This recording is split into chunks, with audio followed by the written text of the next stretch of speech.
하나님의 말씀 신약성경 데살로니가 전서 2장 1절부터 4절까지의 말씀 우리 함께 읽겠습니다. 데살로니가 전서 2장 1절부터 4절 우리 한 목소리로 함께 읽습니다. 시작. 형제들아, 우리가 너희 가운데 들어간 것이 헛되지 않은 줄을 너희가 친히 아나니, 너희가 아는 바와 같이 우리가 먼저 빌립보에서 고난과 능욕을 당하였으나 우리 하나님을 힘입어 많은 싸움 중에 하나님의 복음을 너희에게 전하였노라. 우리의 권면은 간사함이나 부정에서 난 것이 아니요 속임수로 하는 것도 아니라 오직 하나님께 옳게 여기심을 입어 복음을 위탁받았으니 우리가 이와 같이 말함은 사람을 기쁘게 하려 함이 아니요 오직 우리 마음을 감찰하시는 하나님을 기쁘게 하려 함이라. 아멘. 바울은 이 데살로니가 전서 1장에서 데살로니가 교회에 나타났던 믿음의 역사와 또한 사랑의 수고와 소망의 인내를 소개하면서 데살로니가 교회의 성도들을 칭찬하고 위로했습니다. 또한 데살로니가 교회 성도들의 그 믿음을 지켜내는 모습은 정말로 본이 되어서 주변 지역에 퍼져 나갔음도 전했죠. 이제 오늘 본문을 통해서 바울은요, 자신이 데살로니가 교회를 급히 나올 수밖에 없었던 이유를 변호합니다. 그러니까 왜 변호라는 표현을 제가 사용하느냐? 바울을 대적하던 유대인들이 데살로니가에서 말씀을 조금밖에 가르치지 못하고 급히 나온 것을 빌림이 삼았어요. 그래서 바울은 봐라, 이렇게 빨리 도망치듯 나간 것은 바울이 이 하나님 말씀을 가지고 사기를 치던 종교 사기꾼에 지나지 않기 때문이다 라고 하면서 여러 가지 중상모략을 했던 겁니다. 그래서 지금 바울이 자신의 어떤 입장을 변호하지 않으면 데살로니가 지역에서 복음의 진리와 또 데살로니가 교회에 나쁜 영향을 미칠 수 있겠다 판단을 했기 때문에 지금 자신이 왜 데살로니가 교회를 급히 나올 수밖에 없었는지 그것을 이제 변호하게 된 거죠. 자, 차근차근 좀 변호하는 내용을 살펴보겠습니다. 자, 먼저 1절과 2절을 함께 봅니다. 1절과 2절 시작. 형제들아, 우리가 너희 가운데 들어간 것이 헛되지 않은 줄을 너희가 친히 아나니, 너희가 아는 바와 같이 우리가 먼저 빌립보에서 고난과 능욕을 당하였으나 우리 하나님을 힘입어 많은 싸움 중에 하나님의 복음을 너희에게 전하였노라. 자, 바울이 이제 데살로니가에 실제로 머문 기간은 몇 주 되지 않습니다. 길어봤자 한 5주 될까 이렇게 추측을 하는데 데살로니가 교회 성도들에게 사실은 말씀을 충분히 가르치지 못하고 급히 나왔죠. 그럼에도 불구하고 오늘 바울은 자신이 데살로니가에서 복음을 전한 그 짧은 기간이 결코 헛되지 않았다라고 고백을 합니다.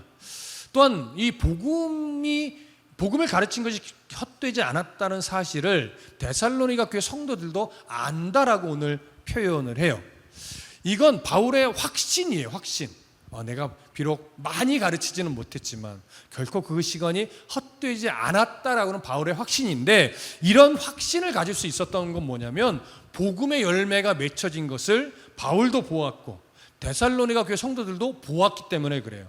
그래서 데살로니가 교회 성도들도 그 복음의 열매를 보았기 때문에 너희들도 이 사역이 헛되지 않았다는 것을 이미 너희들도 알고 있다, 이렇게 서두에 강조를 한 겁니다.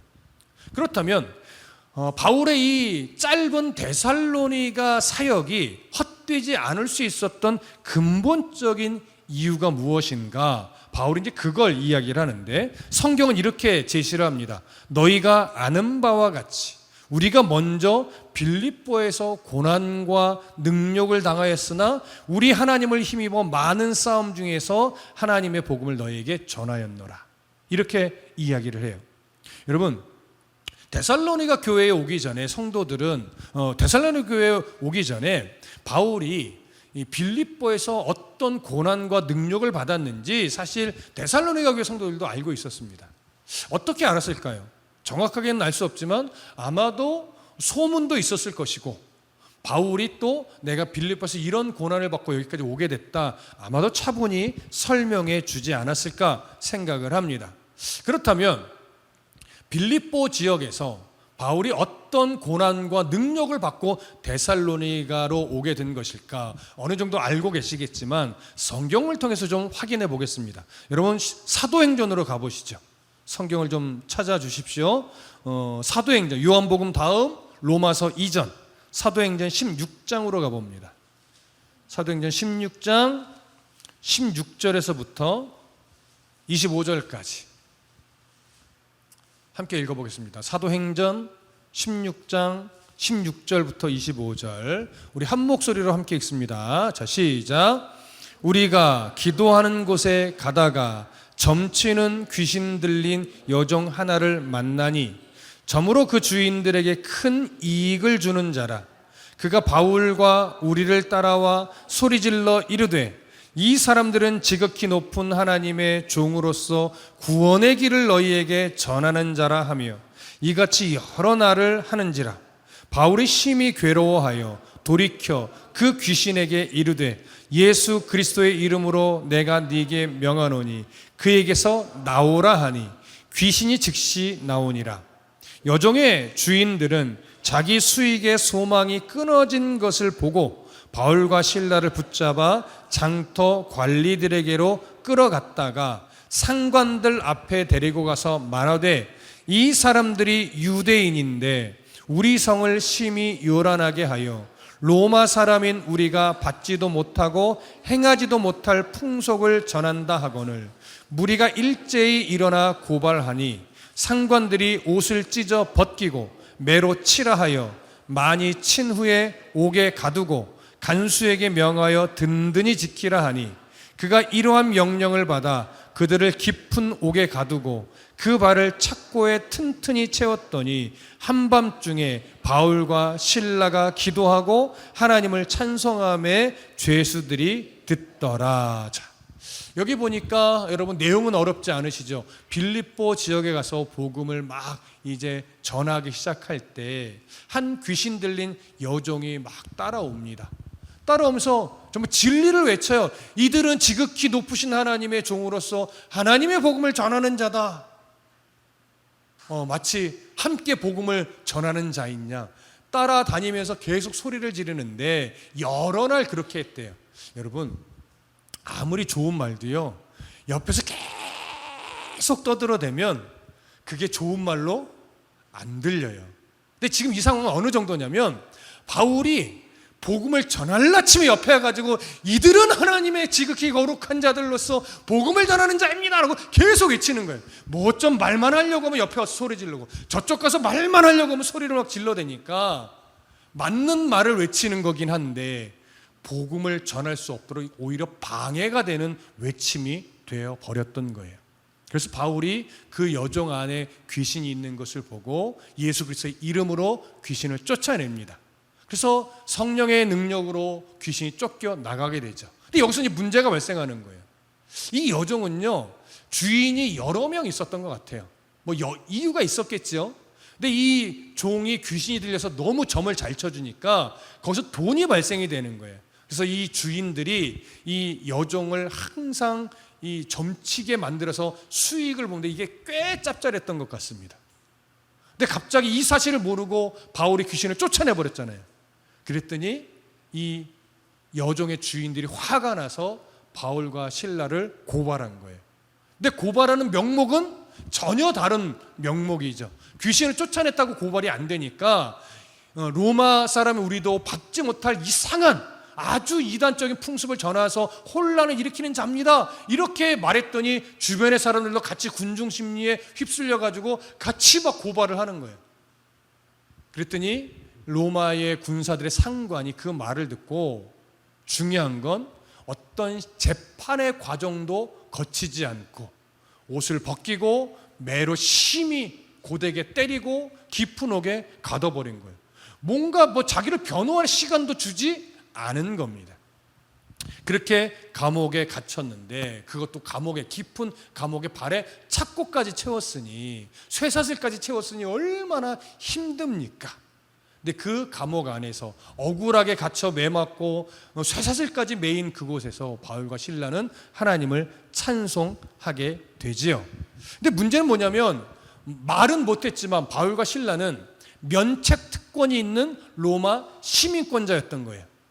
그 변호도 듣지 않고 그냥 무조건 옷 벗기고 매질하고 감옥에 가두고 쇠사슬로 묶어버렸으니 사실은 억울하죠. 그것도 정당한 사유가 아니라 누명을 쓰고. 근데 그곳에서 억울하다 말하지 않고 바울과 실라는 찬송을 했습니다. 그런데 이제 조금 날이 이제 다음 날이 됐어요. 성경을 좀 이어서 봐볼게요. 16장 35절부터 봅니다. 16장 35절부터 40절까지 함께 읽습니다. 시작. 날이 새매 상관들이 부하를 보내어 이 사람들을 놓으라 하니 간수가 그 말대로 바울에게 말하되, 상관들이 사람을 보내어 너희를 놓으라 하였으니 이제는 나가서 평안히 가라 하거늘, 바울이 이르되 로마 사람인 우리를 죄도 정하지 아니하고 공중 앞에서 때리고 옥에 가두었다가 이제는 가만히 내보내고자 하느냐? 아니라 그들이 친히 와서 우리를 데리고 나가야 하리라 한데, 부하들이 이 말을 상관들에게 보고하니 그들이 로마 사람이라 하는 말을 듣고 두려워하여 와서 권하여 데리고 나가 그 성에서 떠나기를 청하니, 두 사람이 옥에서 나와 루디아의 집에 들어가서 형제들을 만나보고 위로하고 가니라. 자, 무슨 내용입니까? 고되게 매 맞고 감옥에 갇힌 다음 날 이제 상관들이 더 이상 붙잡아둘 명분이 없으니까 부하들을 시켜서 내보내라고 한 거예요. 그래서 와서 이 바울과 실라를 내보내려고 하니까 그때서야 이제 말을 합니다. 상관들을 직접 오라고 해라. 우리가 로마 사람인데 너희들은 재판 절차도 없이 무작정 옷 벗기고 때리고 감옥에 가두었으니 너희 상관들이 와서 정중하게 우리를 내보내야 내가 문제 안 삼고 나가주겠다, 이렇게 한 거예요. 이게 문제를 삼으면 어떻게 돼요? 로마에 이걸 고발하면 이 상관들은 다 옷을 벗어야 됩니다. 아니요, 더 심각한 고초를 겪게 될 수도 있습니다. 그래서 이건 아주 심각한 일이었어요. 그 말을 듣고 상관들이 무서운 마음에 바로 달려옵니다. 그래서 정중하게 부탁을 하죠. 죄송합니다. 내가 빨리 놓아드릴 테니 이 빌립보 지역에 있지 말고 그냥 이 도시를 좀 제발 나가 주십시오.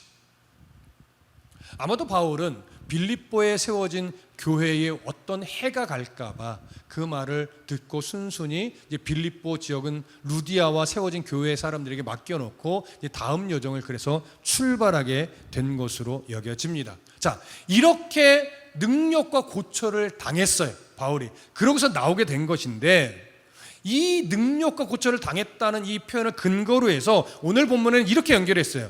우리 하나님을 힘입어 많은 싸움 중에 하나님의 복음을 너에게 전했다, 이렇게 연결을 하거든요. 이게 무슨 의미냐, 이걸 알기 위해서는요 사도행전에서 읽지 않은 한 부분을 더 보셔야 돼요.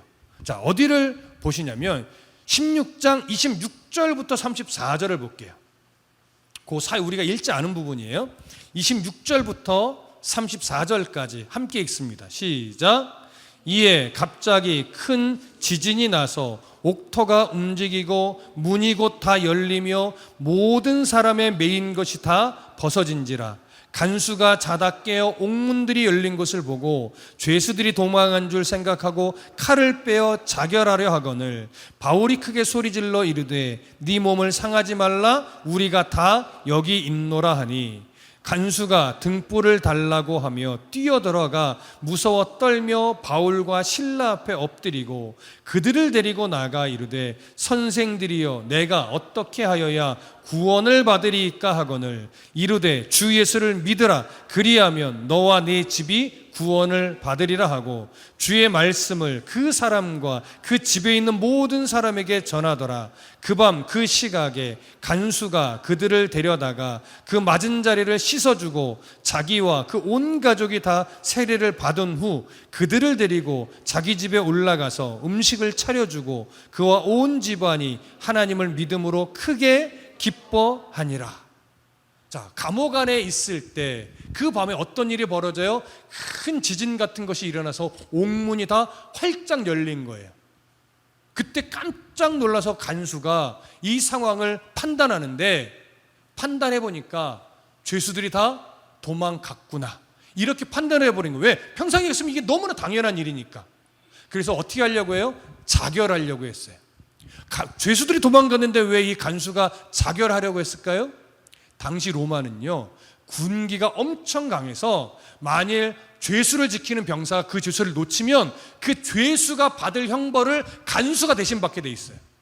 그러니까 그 감옥 안에는 사형수도 있었겠죠.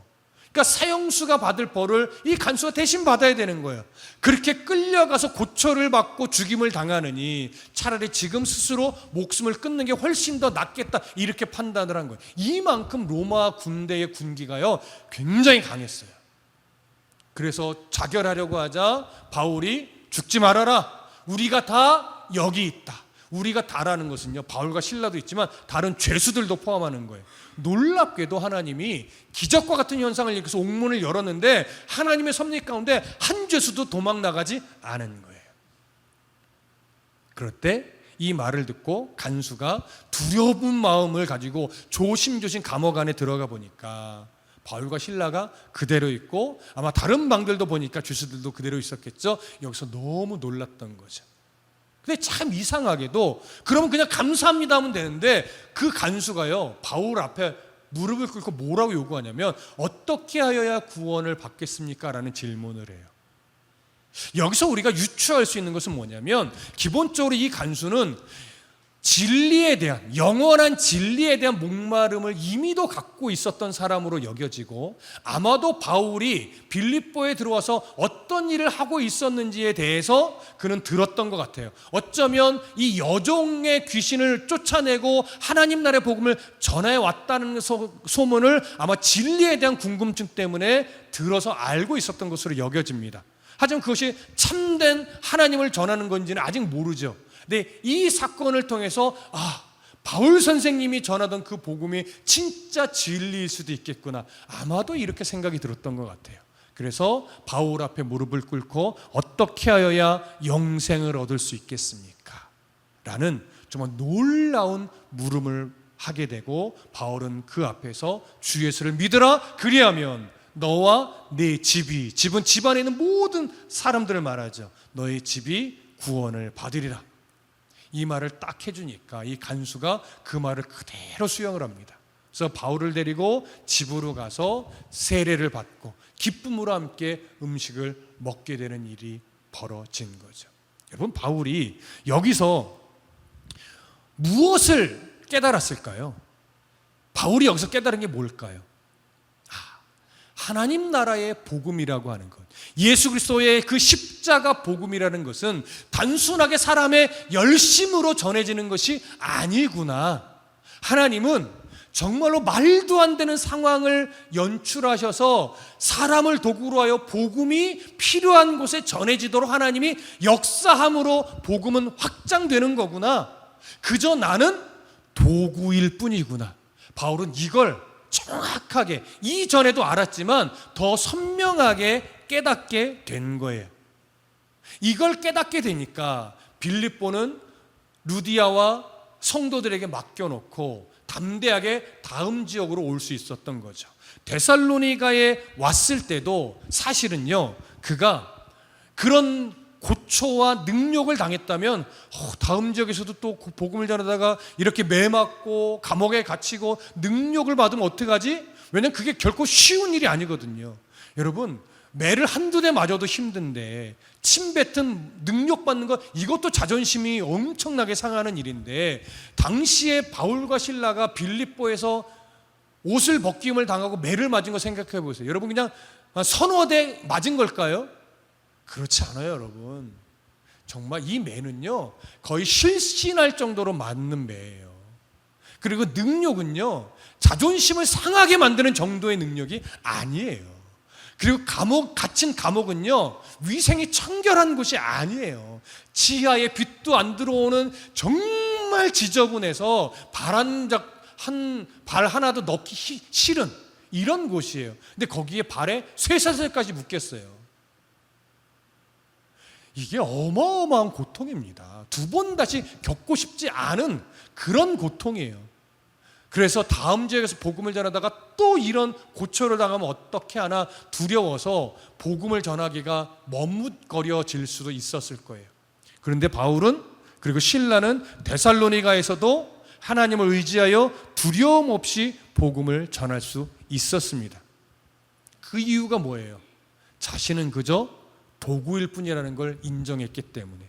복음은 우리의 순종을 통해 하나님이 전하는 것이라는 사실을 인정했기 때문에 그는 하나님을 신뢰함으로 두려움을 극복하고, 두려움이 없었던 게 아니에요. 두려움을 극복하고 담대하게 복음을 전했던 거예요. 그래서 바울이 오늘 데살로니가 전서에서 우리 하나님을 힘입어 많은 싸움 중에 하나님의 복음을 너희에게 전하였노라 이렇게 말하는 거예요. 그 고난이, 능력이, 감옥의 갇힘이 복음의 열정을 꺾지 못했다는 거예요. 왜? 계속하여 하나님이 바울의 마음 가운데 역사하셔서 도와주셨고 위로하셨고 용기를 주셨기 때문에 인간적으로는 너무나 두렵고 또 전하고 싶지 않았지만 복음의 열정을 꺾을 수가 없는 거예요. 하나님의 마음을 아니까, 하나님이 붙잡아 주시니까. 이것이 오늘 본문에서 말하고 있는, 우리가 먼저 빌립보에서 고난과 능력을 당하였으나 우리 하나님을 힘입어 많은 싸움 중에 하나님의 복음을 너희에게 전하였노라, 이 말의 의미입니다. 자, 이제 이어서 3절과 4절을 보겠습니다. 3절과 4절 함께 읽습니다. 시작. 우리의 권면은 간사함이나 부정에서 난 것이 아니요 속임수로 하는 것도 아니라 오직 하나님께 옳게 여기심을 입어 복음을 위탁받았으니 우리가 이와 같이 말함은 사람을 기쁘게 하려 함이 아니요 오직 우리 마음을 감찰하시는 하나님을 기쁘시게 하려 함이라. 바울은 그런 이유로 데살로니가에서도 두려움을 이겨내고 담대하게 복음을 전했음을 강조했고, 이제는 담대하게 전했던 그 복음에 대해서 설명을 하는데, 먼저 이렇게 말합니다. 우리의 권면은, 이건 하나님의 복음을 말하는 거예요. 우리의 권면은 간사함이나 부정에서 난 것이 아니요 속임수로 하는 것도 아니라, 이렇게 말해요. 이건 이미 유대인들이 계속 바울은 간사하게 속였다, 사기꾼이다, 이렇게 이 거짓말을 했기 때문에 이런 지금 변호를 하는 겁니다. 그러면 여기서 말한 간사함이라는 건 뭐냐? 헬라어로 플라네라고 하는 단어를 쓰는데요, 지적 결함, 지적 오류, 이걸 의미하는 거예요. 그래서 바울이 전한 복음은 가짜다, 오류가 있다, 이렇게 속였기 때문에 지금 이런 말을 하는 겁니다. 두 번째, 부정이라고 또 말하는데, 부정은 헬라어로 아카사르시아라는 단어를 쓰는데 정결치 않다라고 하는 의미를 가지고 있는 단어이기 때문에 이건 성적인 타락을 의미합니다. 그 왜 성적인 타락을 언급하느냐면요, 당시 종교 사기꾼들은 자신의 어떤 가르침을 전하면서 성적인 탐욕을 함께 가져갔었어요. 그래서 많은 여인들이 이렇게 가르침을 받고 그 거짓 교사에게 마음을 홀라당 뺏겨서 몸까지 주는 일이 사실은 비일비재했어요. 바울을 그런 자로 자꾸 만들어 버렸던 거예요. 바울은 그렇지 않음을 지금 말하고 싶었던 거죠. 그다음에 속임수라고 하는 것은 헬라어로 돌로라는 단어를 쓰는데 화려한 말솜씨로 사람을 기만하고 속이는 것을 의미합니다. 그래서 바울이 다른 서신에 보면요, 내가 말의 화려함으로 복음을 전하려 하지 않는다, 오직 순수한 말씀을 전함으로 나는 하나님의 나라 복음을 전한다, 이런 표현을 한 구절도 있거든요. 따라서 지금 바울이 강조하는 것은 뭐냐면, 자신이 전했던 하나님의 복음에는 결코 오류가 없으며 성적인 문란을 야기시키던 순회 종교 교사들과의 가르침과도 완전히 다르며 나는 화려한 말솜씨로 너희들을 듣는 자들을 속이려고 한 적도 없다, 이걸 강조하는 거예요. 여러분, 저도 마찬가지입니다. 네, 저도 여러분들 앞에 하나님의 말씀을 전하는데 간사함이나 부정해서 설교하지 않습니다. 그리고 속임수로 하지도 않으려고 부단히 노력하고 있음을 이미 알아주셔서 감사합니다. 네, 바울은 그걸 강조하는 거예요. 그러면서 이어서 이렇게 연결해 말합니다. 오직 하나님께 옳게 여기심을 입어 복음을 위탁받았다. 자, 이 표현이 아주 중요한 의미인데 잘 들어보세요. 이 하나님께 옳게 여기심을 입어 복음을 위탁받았다라는 표현은요, 하나님을 잘 믿던 바울에게 어느 날 갑자기 하나님이 너 날 잘 믿으니까 이 복음을 전하는 자가 되라, 이렇게 어느 날 갑자기 사명을 줬다는 얘기가 아니에요. 여기 옳게 여기심을 입어라는 표현이 있잖아요. 이게 번역을 이렇게 해서 그렇지 헬라어로는 도키마조라는 단어를 쓰는데, 도키마조라는 단어는 언제 쓰는 단어냐면 금의 순도를 높이기 위해서 열을 가하며 재련할 때 쓰여지는 표현이에요. 그래서 어떻게 주로 번역하냐면 입증하다 또는 구별하다, 이렇게 번역을 많이 해요. 이런 입증은 뭐냐면 연단을 거쳐서 옳은 자로 입증시키는 거예요. 연단을 거듭해서 구별된 사람으로 만드는 때 쓰는 거예요. 그러니까 바울에게 복음을 위탁했다라고 하는 것은 어떤 의미냐면, 그를 불러내어 부단히도 훈련시킨 다음에 하나님의 시험을 통과하게 함으로 드디어 복음을 위탁받을 만한 자로 입증되어서, 입증시켜서 복음을 위탁했다, 이런 의미가 담겨 있는 거예요. 그럼 생각해 보십시오. 바울은 도대체 어떤 훈련을 먼저 받은 걸까요? 자, 일단 바울은 본래 하나님을 믿었던 사람입니까? 아니죠. 너무나 잘 알고 있다시피 바울은 유대교에 집중하던 자로서 기독교인들을 잡아 죽이는 것이 하나님의 공의에 옳은 일이라 여기면서 기독교인들을 잡아 죽이는 일에 앞장서던 사람이에요. 스데반을 죽이는 그 자리에서도 있었던 사람이에요. 그가 이제 더욱더 기독교인들을 잡기 위해서 공의회의 허락을 받고 권세를 등에 지고 군사들을 대동하여 어디로 가요? 다메섹으로 향해서 가고 있었어요. 근데 다메섹으로 가는 그 길가에서, 우리는 다메섹 도상이라는 좀 유식한 표현을 하는 거죠. 다메섹으로 막 향하여 가는 그 길목에서 갑자기 하나님이, 예수님께서 강한 빛으로 나타나셨습니다. 강한 빛으로 나타나니까 함께 가던 자들도 눈이 멀고, 말하자면 바울도 눈이 일시적으로 멀게 돼요.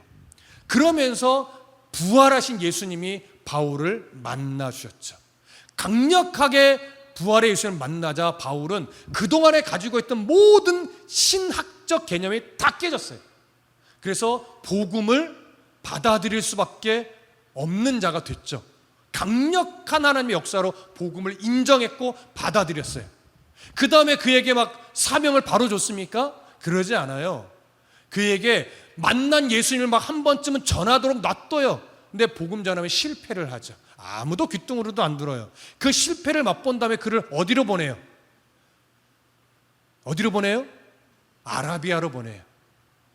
아라비아에서 3년을 예수님과 독대하게 만듭니다. 아마도 거기서 예수님과 깊은 교제를 하고 말씀에 집중하는 훈련을 3년간 했던 것으로 여겨져요. 그 다음에 예루살렘으로 왔다가 도망치듯이 자기 고향 다소로 가는 거예요. 그 다소에서 몇 년을 있게 되냐면 13년을 있게 됩니다. 다소에서 13년 동안 뭘 했는지 성경은 기록하지 않아요. 대부분의 학자들은 연구를 통해서 뭐라고 얘기를 하냐면, 다소에서 13년을 머무는 동안 말씀을 충분하게 공부하면서 복음으로 단단해지도록 하나님이 만들었다, 이렇게 이야기를 합니다. 그래서 아라비아에서 3년, 고향 다소에서 13년을 말씀을 배우고 하나님을 알고 예수 그리스도의 복음을 알고 복음으로 정말 단단한 사람이 되도록 그렇게 3년 13년이니까 대략 16년가량을 하나님 훈련을 거듭하셨어요. 그 다음에 어떤 일이 벌어지느냐, 바나바가 안디옥에서 함께 목회를 하기 위해서 누구를 부를까 하다가 그의 머릿속에 생각난 사람, 바로 바울이었어요. 그래서 다소까지 찾아가서 다소에 있는 바울에게 권면을 하여 함께 안디옥으로 와서 안디옥의 공동 목회자로서 목회 사역을 합니다. 이렇게 불러내신 거예요. 그렇게 사역한 다음에 안디옥 교회의 파송을 받아서 1차 전도 여행을 하고 2차 전도 여행을 하고 3차 전도 여행을 하면서 정말로 이방인을 위한 사도로서의 사명을 감당하게 하죠. 그러니까 예수님께서는 바울에게 복음을 위탁할 때요, 그냥 회심하게 한 다음에 바로 주신 게 아니에요. 아라비아에서 3년, 고향 다소에서 13년을 정말로 단단하게 훈련을 거듭시킨 다음에 이 정도면 됐다라고 판단하는데, 그 입증을 누가 한 거예요? 그걸 바나바가 해준 거예요. 그래서 바나바가 다소에 있던 바울을 불러 안디옥교회 목회자로 세우면서 하나님, 예수님도 드디어 이제 바울에게 복음의 전달자로 복음을 위탁해도 되겠다라고 예수님이 판단하시고 그에게 복음을 맡겨 1차 전도여행부터 3차 전도여행까지, 나중에 4차 전도여행까지 하게 만드신 거죠. 여러분 이해되십니까? 그런 이유로 바울은 복음을 위탁받은 자가 됐어요. 그 사실을 바울은 너무나 잘 알고 있어요. 내가 잘나서 복음을 위탁받은 것이 아니구나. 하나님이 날 쓰기 위해 날 꺾으셨고 3년 또 13년을 훈련시키셔서 이렇게 이제 복음을 위탁하신 거구나. 이걸 바울이 너무나 정확하게 알게 되었던 겁니다. 그래서 바울이 전할 때 이제 이렇게 연결해요. 내가 복음을 전하는 것은 하나님, 예수님으로부터 위탁을 받은 다음에 사람을 기쁘게 하려고 전하는 것이 아니다라고 말해요. 여러분, 사람을 기쁘시게 한다는 얘기는 어떤 의미예요? 사람의 인정과 사람의 호의를 받으려는 인간적인 욕망으로 복음을 전하려 하지 않았다는 얘기예요. 그게 사람의 인정을 받으려 하지 않았다는 그러니까 사람을 기쁘게 하려 함이 아니다라는 표현의 의미입니다. 동일한 표현을 바울은 갈라디아에서도 했었어요. 갈라디아서 1장 10절을 보면 이렇게 되어 있어요. 이제 내가 사람들을 좋게 하랴, 하나님에게 좋게 하랴, 사람들에게 기쁨을 구하랴. 내가 지금까지 사람의 기쁨을 구하였다면 그리스도의 종이 아니니라. 저는 이 말씀 앞에 저는 참 부끄럽습니다.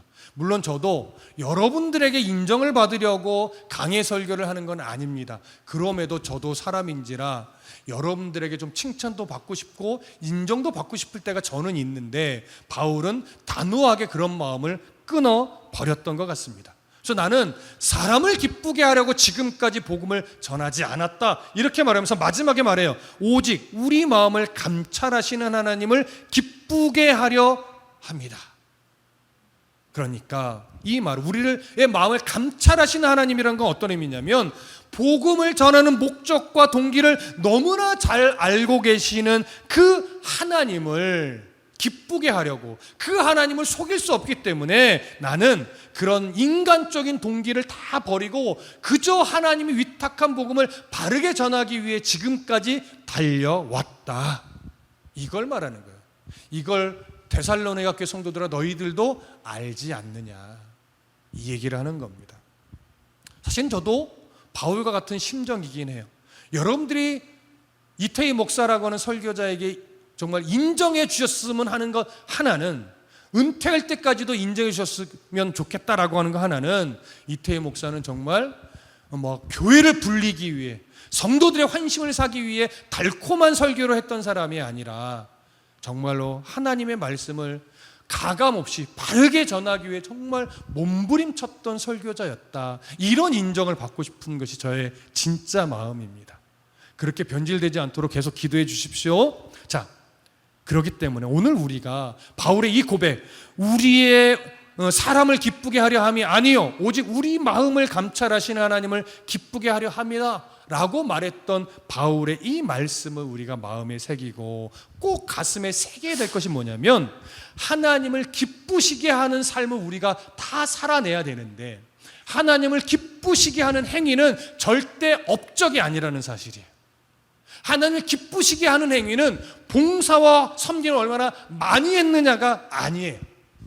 그것이 틀렸다 나쁘다가 절대 아닙니다. 하지만 하나님을 진정으로 기쁘게 하는 행위는 뭐냐면, 복음을 순전하게 전하는 것이며, 받은 복음을 가지고 순전하게 살아내는 그 삶, 그 삶의 모습과 흔적들을 하나님이 기뻐하세요. 그리고 그런 삶의 태도를 가지고 살아가는 사람들은 교회를 섬기고 봉사하고 헌신하는 그 일에도 사람들에게 인정받으려는 그 사심이 아니라, 하나님의 자녀로서 내가 마땅히 하나님의 나라와 의를 위해, 하나님이 세우신 교회를 위해 이렇게 섬기는 것이 난 즐거워. 그래서 하는 헌신과 봉사나 섬김은 하나님도 또한 기뻐하시죠. 하지만 그런 마음이 아니라 불평하면서 하는 봉사나 섬김 또는 예물, 또는 사람들에게 좀 우쭐대기 위해서 하는 봉사나 헌신이라면 사람에게는 인정받을지 모르나 하나님을 기쁘시게 하지는 못합니다. 설교도 마찬가지죠. 이렇게 복음은 순전한 동기로 전해질 때, 순전한 삶의 태도로 전해질 때 복음은 복음이 됩니다. 그렇게 복음은 전해져야만 됩니다. 그래서 복음은요, 잘 들으세요, 박사학위로 전해지는 것이 아니에요. 세련된 프로그램으로 전해지는 것이 아니에요. 순전한 복음의 전달, 복음을 가지고 살아나가는 순전한 삶의 흔적을 통해서 하나님은 복음을 하나님이 전하십니다. 우리의 입술을 때로는 열게 해서 전하기는 하지만 그건 우리가 입술을 열었기 때문이 아니라 하나님이 우리의 입술을 열어 복음을 전하게 하셨기 때문에 하나님이 우리를 통해 복음을 전하는 거예요. 여러분, 저나 여러분들은 우리는 참 노방전도를 못합니다. 인정하지 않을 수가 없어요. 그래서 우리는 하나님을 의지할 수밖에 없고, 우리가 그래도 복음을 전하려면 우리가 일상의 영역에서 잘 사셔야만 됩니다. 바르게 살아내셔야만 됩니다. 그리고 그 흔적으로 한 번쯤 기회가 된다면 우리 교회 가볼래? 라고 한다면 그것이 분명 어떤 영향을 미쳐서 올해 여러분들 통해 이 빈 자리가 조금이라도 채워질 겁니다. 채우는 게 목적이 아니라 우리를 통해 복음이 전달돼서 한 영혼이 주님을 만나는 것이 분명한 목적이 되어야만 합니다. 바로 그러한 삶의 애씀이 하나님을 기쁘시게 하는 흔적이 된다는 것을 잊지 마시고 우리가 복음의 통로가 될 수 있기를, 그렇게 하나님을 기쁘시게 하는 복음의 통로가 되는 삶을 살아내 주시기를 간절히 소망하고 축복합니다. 기도하겠습니다.